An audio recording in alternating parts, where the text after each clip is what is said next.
Washington, lawyers for Michael Flynn, President Donald Trump's former national security advisor, notified the president's legal team in recent days that they could no longer discuss the special counsel's investigation, according to 4 people involved in the case, an indication that Flynn is cooperating with prosecutors or negotiating such a deal.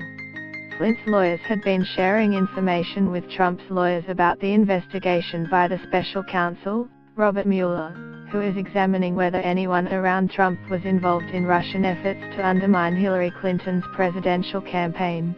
A federal grand jury has approved the first charges in special counsel Robert Mueller's investigation into alleged Russian meddling in the 2016 U.S. run for the White House.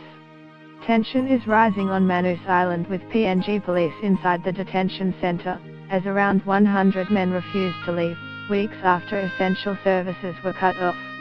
A man uses his bare hands to grab and kill a snake aboard a commuter train at Manggarai railway station in Jakarta, Indonesia.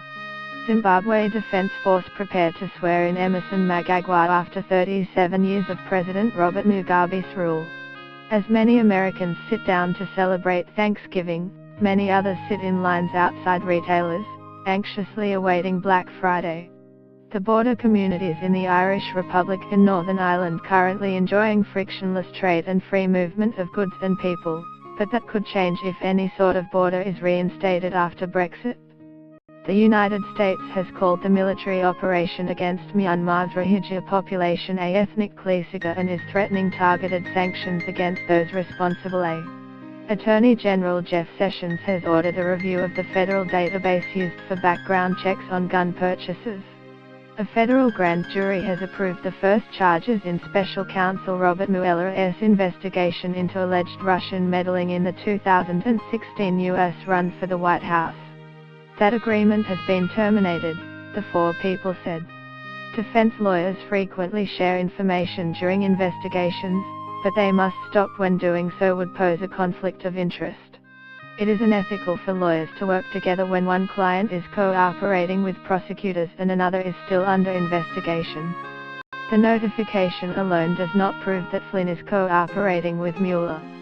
Some lawyers withdraw from information sharing arrangements as soon as they begin negotiating with prosecutors. And such negotiations sometimes fall apart. Still, the notification led Trump's lawyers to believe that Flynn, who, along with his son, is seen as having significant criminal exposure, has, at the least, begun discussions with Mueller about cooperating. Lawyers for Flynn and Trump declined to comment. The 4 people briefed on the matter spoke on the condition of anonymity because they were not authorized to discuss the matter publicly.